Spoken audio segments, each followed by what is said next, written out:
శ్రీమద్ రామాయణము బాలకాండ 56వ సర్గ.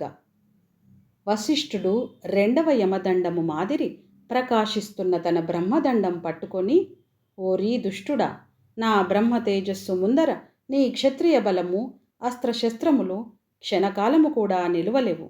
నీ అస్త్రశస్త్రములను సర్వనాశనం చేస్తాను అని విశ్వామిత్రుని ఎదురుగా నిలబడ్డాడు. విశ్వామిత్రుడు వశిష్ఠుని లెక్క చేయలేదు.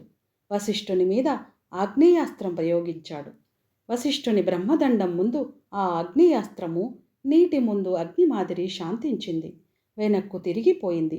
తరువాత విశ్వామిత్రుడు తాను మహాశివుని వలన పొందిన వారుణాస్త్రమును, రుద్రాస్త్రము, ఇంద్రాస్త్రము, పాశుపతాస్త్రము, మానవాస్త్రము, ఇషికాస్త్రము, మోహనాస్త్రము, గాంధర్వాస్త్రము, జృంభనాస్త్రము, మాదనాస్త్రము, స్వపనాస్త్రము, సంతాపనాస్త్రము, విలాపనాస్త్రము, ధారణాస్త్రము, శోషణాస్త్రము, వజ్రాస్త్రము, బ్రహ్మపాశము, వరుణపాశము, పైనాక, దైత ఆస్త్రములు, శుష్కము, అర్ద్రము, దారుణము మొదలగు అస్త్రములు, దండము, పైశాచము, క్రౌంచము అను అస్త్రములు, ధర్మచక్రము, కాలచక్రము, వాయువ్యాస్త్రము, విష్ణుచక్రములను, మదనాస్త్రము, హయశిరోస్త్రము, కంకాలము, ముసలము అను ఆయుధములు, విద్యాధరము అనే మహాస్త్రము, కాలాస్త్రము, త్రిశూలము, కపాలాస్త్రము, కంకణాస్త్రము మొదలగు చిత్ర విచిత్ర అస్త్రములను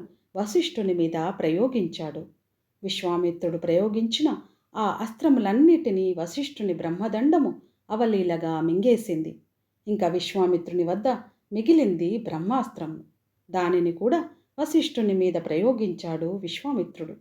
ఆ బ్రహ్మాస్త్రము వినాశనాన్ని సృష్టించింది. లోకములన్నీ ఆ బ్రహ్మ అస్త్రశక్తికి మండిపోతున్నాయి. ముల్లోకములు తల్లడిల్లిపోతున్నాయి. దేవతలు, గంధర్వులు అందరూ వశిష్ఠుని వద్దకు వెళ్ళారు. బ్రహ్మాస్త్రమును శాంతింపచేయమని ప్రార్థించారు.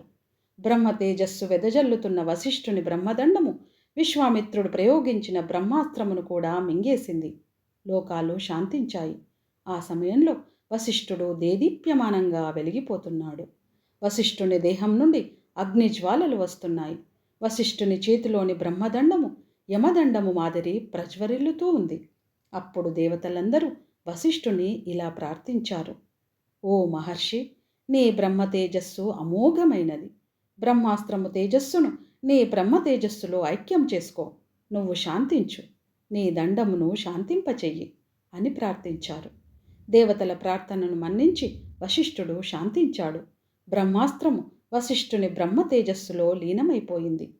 ఇంత చేసిన విశ్వామిత్రునికి భంగపాటు మిగిలింది. అవమాన భారంతో కుంగిపోయాడు. క్షాత్రము కన్నా బ్రహ్మ తేజస్సు గొప్పది అని తెలుసుకున్నాడు. ఆహా, ఏమి ఆశ్చర్యము! వశిష్ఠుని బ్రహ్మ తేజస్సు ముందు నా అస్త్రశస్త్రములన్నీ వృధా అయిపోయాయి కదా. ఆయన బ్రహ్మదండము నా అస్త్రములన్నీ మింగేసింది. కాబట్టి క్షాత్రము నిరుపయోగము. బ్రహ్మతేజం కొరకు ప్రయత్నము చేస్తాను. మనస్సును, ఇంద్రియములను నిగ్రహిస్తాను. బ్రాహ్మణత్వమును సిద్ధించడం కొరకు తీవ్రమైన తపస్సు చేస్తాను అని అనుకున్నాడు విశ్వామిత్రుడు.